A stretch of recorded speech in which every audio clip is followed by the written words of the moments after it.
Think it's time we rise up, people. It's time's up, people. You can talk all you want, but it won't change a thing. I wanna know what you do. Housing is a human right, and it needs to be enshrined as such. But until that time, our job today is to stand out here and bring awareness to the evictions happening behind Hannaford's and Aldi. It could literally kill some of our neighbors. And the city doesn't seem to care. They seem to continue to offer the same broken answers and the same broken system. You know, they're calling for more cops, more money for programs that don't work, when they could just put a dumpster out there, when they could just designate an area for people to camp. You can't force people into housing if there's no housing. So, see, they don't care. They just want to push them out of Keene. They get the big broom out and sweep out all the people. They don't care if they go to Ringe, Jaffrey, Manchester, Concord, Portsmouth, Nashua, Rochester. They don't care. As long as it's out of their sight, out of the eyes of the people buying food at the shops, you know, wedding dresses, what have you. Although I've never seen anybody in there. I don't know. Hi, everyone, and welcome to the Up and Up. Today, I have two very special guests from my hometown of Keene, or volunteering in my hometown of Keene. I have Josh Ellison and Anna McGuiness. They are both volunteers with Keene Mutual Aid. As y'all know, I'm from Keene, New Hampshire. And one thing that has been happening in our city recently is there are some people who do not necessarily have housing, people who do not have housing. And as a solution to that, they have begun camping, right? And so that's their way of providing shelter for themselves and providing security for themselves. And unfortunately, what we had was a situation where that was threatened. The people who were camping were being threatened. There are no bootstraps big enough in the world to pull you out of houselessness. It is not easy to hold down a job. It is not easy to take care of your personal needs. How are you supposed to hold down a job when you cannot wash your clothes? Detoxing in the woods will kill you. We want to put so many means testing on access to basic human services. I know people that have waited 5 years for housing. I have a job. This is my job today. Our job today is to stand up for those who don't have a voice. We don't have the option to just sit this out. We're using our privilege to speak for those who are not privileged. And if you can't understand that, I ask you to think about what you do with your day when you see somebody who's unhoused. Do you judge them? What do you think? What do you think when you see somebody asking for $1? Do you judge them? Ask yourself, were you in the situation that they were in? What would you do? How gracious would you be? I was able to connect with folks in our area. I'm so excited to have you here. And you know, I've gotten to meet you over the last couple of weeks, and very excited to hear about your perspective of what is happening here in Keene. So can you do a little bit, Josh Ellison, let's start with you. Why don't you tell us a little bit about what you're doing with Keene Mutual Aid and where you see the significance of Keene Mutual Aid in general? Well, we've started with having a weekly free store downtown Keene in Railroad Square. We try to have just about anything that anyone who is camping outside would want to have. That's kind of where we started from. We've built it up a little bit to provide for food insecure or housing insecure folks as well. But that's it, just meeting people in the community and trying to provide stuff that they would need and provide it for free without any requirements for them to do, and meeting them where they are. I love it. And how about you? How did you come to Keene Mutual Aid? And maybe tell us a little bit about yourself. Yeah, so I was one of the original members of Keene Mutual Aid, one of the people who helped start the project. And basically it was all originated around this idea that services in Keene were too hard to access. People weren't accessing them because of how high the barriers were. And also once they did receive services, there were gaps in need. So people couldn't receive specific things that they still needed to survive, whether it was, they couldn't get meals at the right time of day, they weren't available when stuff was being given out, or some places won't give out tents and tarps or lighters or batteries, things like that. And so we sort of set ourselves up to fill in those gaps, people that slip through the cracks and crabs, to fill a need for people who slip through the cracks normally with government provided services. And also provide a community service, something that's a little more, has a friendly face on it, people that you know from the place that you're from, stuff like that. I'm a college student from Hancock. I don't know what's important about me. No, it's wonderful. I think at the end of the day, I mean, the whole point of my show is to lift up activists who are working on the ground. And activists may sound like some type of, certain title or something like. It's not actually like that. It's anybody who's going out there and getting active in their community and trying to satisfy a need. And you see what is important to people and what is important to share. And especially, like you said, things that are slipping through the cracks, right? So let's lay the groundwork a little bit now. I know that we see this in a lot of places around the country, but let's talk about kind of how this came about in Keene, and what is the position that people are in that you serve? Like the people we serve every week, or the people that like this? Yeah, this I guess whole that's issue? a hard question. Am I right? Because there's a variety of people. I think specifically what we're talking about right now is people who are camping, who are living outdoors, right? So people who are not only unhoused, but are not necessarily the traditional people, or traditionally going to fit into traditional shelter situations and things like that. So what is the situation with folks who are living in that situation? I I think a big, go ahead, Josh. would say it's a confluence of issues, right? Like, everyone's a unique individual, and all comes to the same spot in their lives. So I would say that the issues are different. There's obviously like addiction issues, and but I would say it's like a confluence of issues, and not every person is like, everyone's an individual and comes to it very differently. So. Yeah, I would say, although there are definitely themes that you see across people that we talk to, everyone has a really diverse, unique story about how they ended up outside. And pretty universally, it's a result of the failure of the systems that we put in place to be flexible.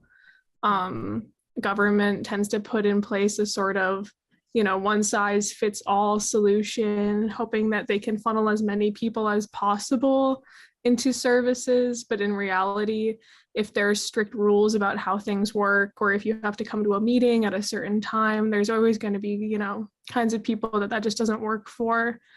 And so I think a lot of the people who camp outside are people who like to be more flexible, or are forced to be more flexible by their circumstances, and who like to have a lot of freedom in how they live their lives, especially the people we've been working with recently.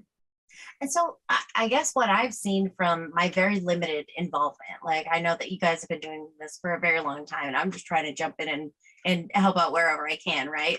But I think, what I've seen, and correct me if I'm wrong, is this idea that there's a solution. Like, we have a solution for you, from the government's perspective, or from someone else, people who work within the system.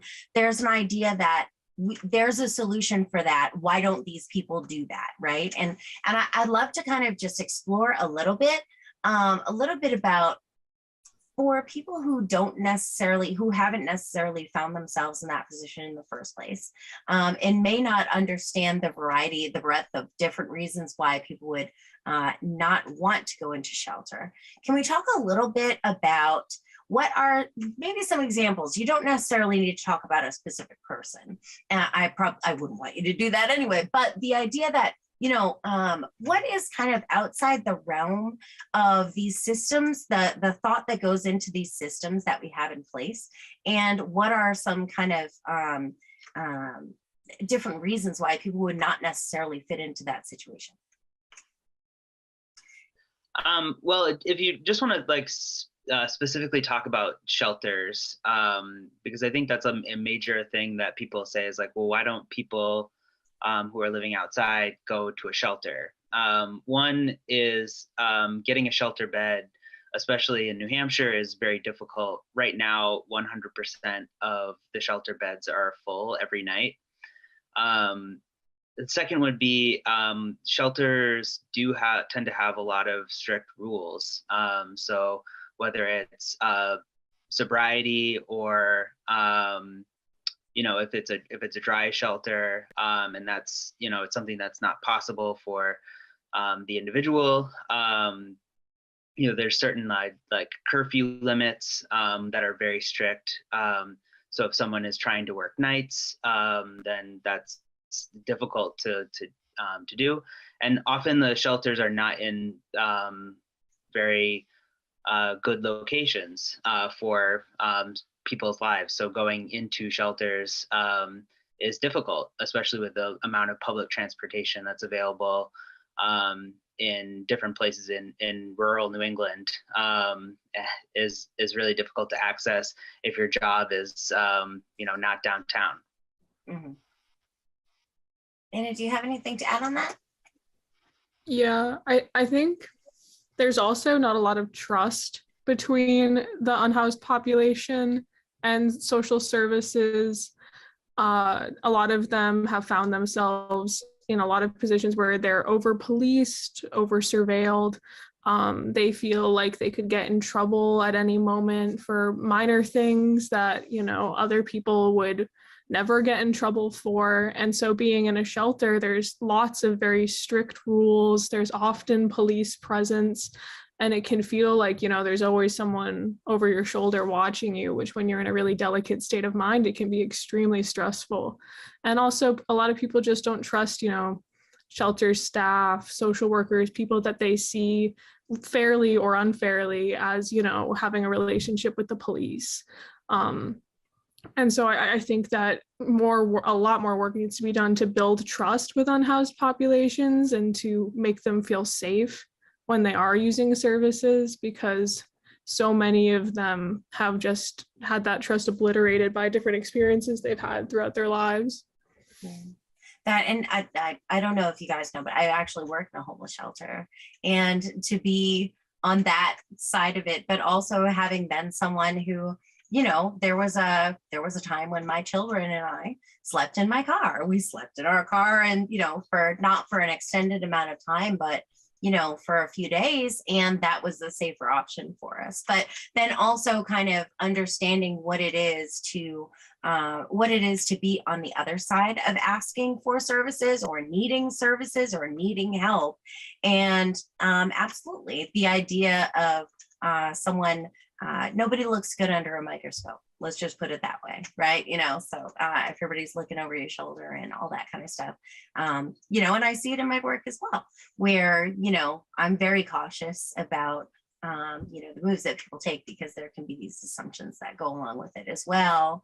And anyway, of course, it can lead to bad things. Otherwise well-meaning people, but having certain assumptions and things like that, whatever. So it's not even, from my perspective, because I do ride both sides of the fence, not necessarily malicious, but still can have the same harmful effect, regardless of whether it's malicious or neglectful or just an honest mistake or whatever it is. So let's talk about specifically what's happening in Keene. So last week there was a notification, and I just want you to take this away, Anna. So what happened last week? How did we get to the point where we are at now, which is Tuesday? The show's going to air on Wednesday. What led us to the point that we're at? So the situation is extremely complicated. Some of the details are still, honestly, I think, a little bit up in the air. So I will do my best to give the facts as they are understood, which is essentially that the Hannaford's campers were given a trespassing warning or notice that in the next 7 days, if they were still on the property, they would be considered trespassing. People behind Aldi's supermarket were told verbally this as well, but to our understanding, this was due to a decision that was sort of gone back on by the city to sweep both camps at the same time. And then they later decided that they're going to come back to the Aldi camp at a different date, and that they were going to focus on the Hannaford's camp, which is the only camp that, again, got like a physical notice. This was after a conversation held with Hannaford Supermarkets, the landowners that actually own the property, which is adjacent to Hannaford Supermarket, and the city, where Hannaford's asked that the people who camp adjacent to their supermarket be removed, and the landowners agreed, citing concerns about trash and about harassment of employees at the supermarket and things like that. And so they were asked to leave within 7 days. The issue is that there are basically no safe spaces to camp in Keene. People have been increasingly pushed out of the city center further and further into the woods. And at this point, there's basically nowhere else for people to go that would be even remotely safe to camp. So a lot of people had no idea where it was that they were going to move their camps, or where the city wanted them to go, that they wouldn't just be kicked out immediately again. And there were also some people who had severe, health complications that would have put them at risk moving their sites. So we, tried to advocate to the city to at least give these campers some space, give them time to figure out what it was that they needed to do, and also to create a designated area where they could move, and it would be guaranteed that they were safe if they moved their things to that spot. So that's what happened last week, and that was kind of the build up to it, right? Josh, can you tell us a little bit about what were the actions that were taken in order to advocate, and kind of where do we stand now? Yeah, we operated kind of a multi-front operation. We tried to obviously engage the community, Keene, as much as possible. There's a lot of support from Keene. We held a rally Friday afternoon at lunch and got a really overwhelmingly positive reaction from folks who are just really learning about this issue.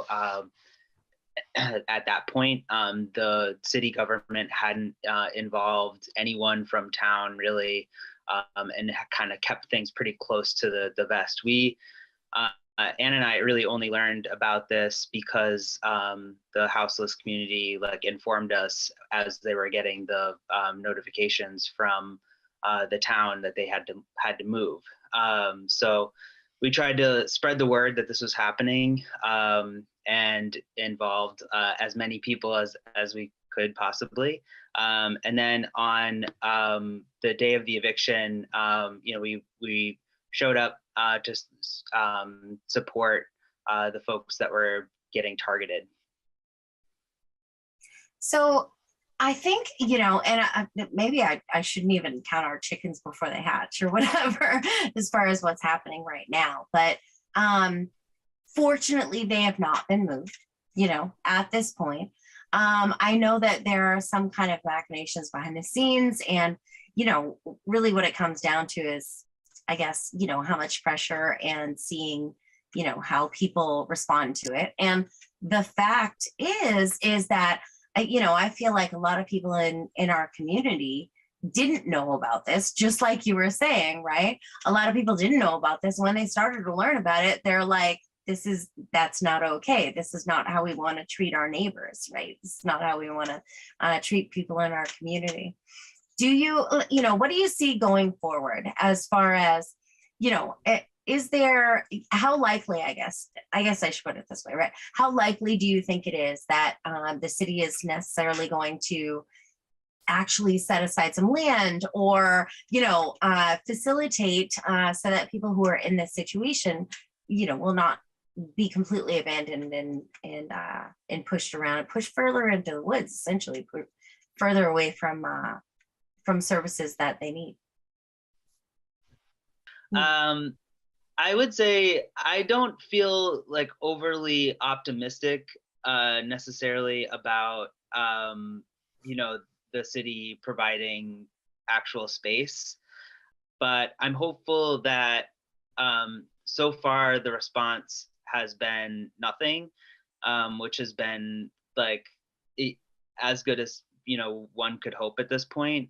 So hopefully, if these folks have to move their camp, they can find a place to be that's a little bit more stable than where they are. I think that's pretty much where what I'm hoping for, where my expectations are.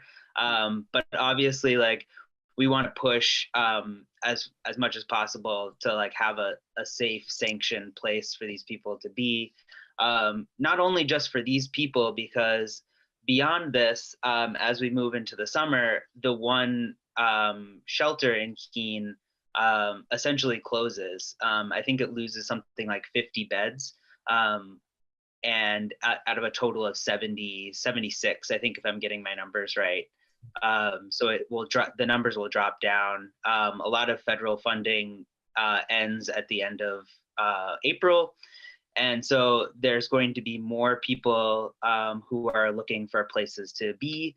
And also, frankly, more people who are housing insecure, who will be affected by evictions starting up again and, continuing in full force. So the area has a ton of, affordable housing, lack of affordable housing.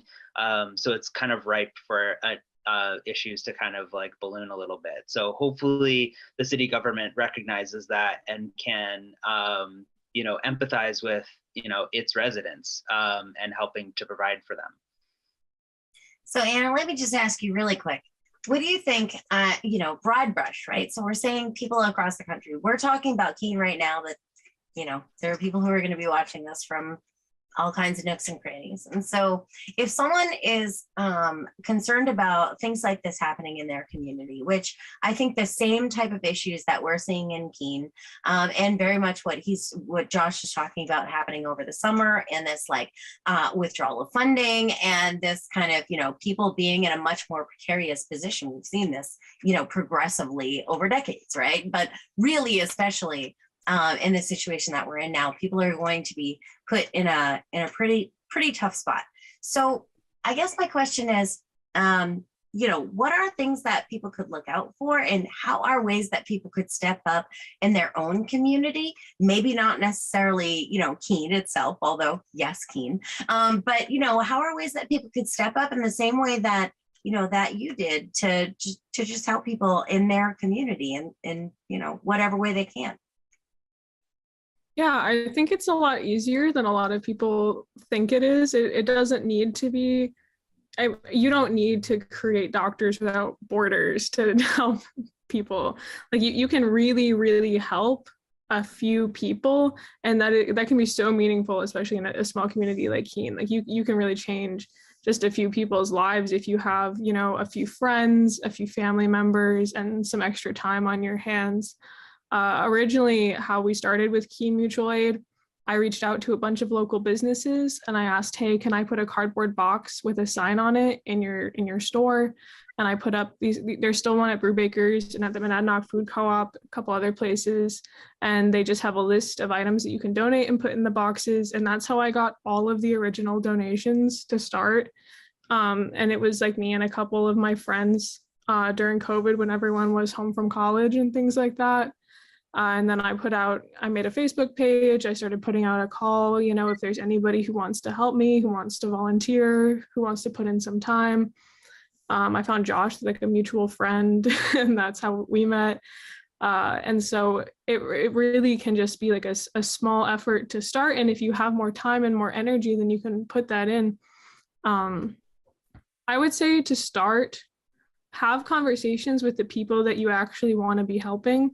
The first thing I ever did was go to 100 Nights Shelter, to the resource center, and have conversations with as many people as would talk to me. And then I went out into the woods and did the same thing. And I asked them, what do you need? What aren't you getting? What are the biggest problems that you're facing right now? What are the barriers that you're experiencing? And then I tried to think in my mind, like, how can I imagine fixing those problems that these people are describing? Because the worst thing you could do is assume that you know what someone is facing as a problem and then try and solve the problem that you assume exists. Because I think you'll probably realize that the actual problems that people are having are so much different than you could ever imagine. And that people have so many unique, interesting, strange needs that need to be filled. And you might have exactly the thing for them. So. Yeah, I think back to one of the stores that we had pretty early on when someone asked for like colored pencils and paper. And I was just like, oh, yeah, all right. And so we just had never really thought, about what people do, like, to like hang out. And so it's just like, this person was like a really talented artist and just needed some stuff to use to create. And so it was just like, that was just like something that I would never have thought of initially, but having that conversation one-to-one, I think is really important. And like, it's simple as just like starting with empathy, right? Like, you don't want to assume anything. Yeah, absolutely. And I just, we're going to wrap it up, right? So I think, to wrap it up, I'd really like to tell a little bit of a story about the first time, and it's very short, bear with me, but the first time that I went out, and this is the only time that I went out with y'all, and I was feeling kind of weird because I'm a person who works in a shelter and I'm not a very intentional relationship type of person. So I'm just trying to hang back and let y'all do your thing and be there if you need me and that kind of stuff. And, be quiet and just listen, right? That kind of thing. And I remember walking up to, a group of tents, right? And, somebody hollered out, the first person hollered out, whatever. And Anna, you said, it's Keene Mutual Aid. And they said, oh, we'll be right there. And Anna just says, that's trust. And I just remember thinking to myself, like, yeah, that's trust, because that is someone who would have acted like they weren't there, who didn't want to talk to somebody else unless it was somebody that they trusted. And they knew that if they were coming out and they were talking to you, that you had built that relationship, that they really did trust you, right? Especially for somebody who, like I said, like that intentional relationships and stuff. That really hit me right here. And so I wanted to share it. And so people could understand what Keene Mutual Aid is really all about, because at the heart of it, it's about getting to know people, not making bad assumptions. It's about actually helping people, meeting people where they're at, and actually helping people in the way that they need to be helped. So cheers to that. All right. Thank you guys. They don't care. They just want you not to see it, not to think about it. And we're here today, our job, to make you think about it. Think about why we don't care about our unhoused neighbors, our unhoused community members. We know a lot of people, and I've seen a lot of people all over the country, all over this state, but they're unhoused, not because of some moral failing, that they tried to get away from an abusive relationship, that they fell on hard times economically. And the fact is that half the people, hell yeah, thank you, half the people walking by and driving by are 1 or 2 paychecks away from being in a camp behind Hannaford's than they are ever going to be close to being a billionaire or even, hey, a millionaire. Y'all working class people gotta realize that you have a lot more in common with our unhoused neighbors than the people at City Hall, the people at big business and government. you don't have solidarity with them. They got solidarity with each other against you, and we got to have solidarity with each other. We got to stand together. And especially for those who don't have anybody in their corner. Today we're in their corner. When our houseless neighbors are under attack, what do we do? When our houseless neighbors are under attack, what do we do? When our houseless neighbors are under attack, what do we do? Hell yeah, we stand up and we fight back, so George Hans will come down here and talk to us.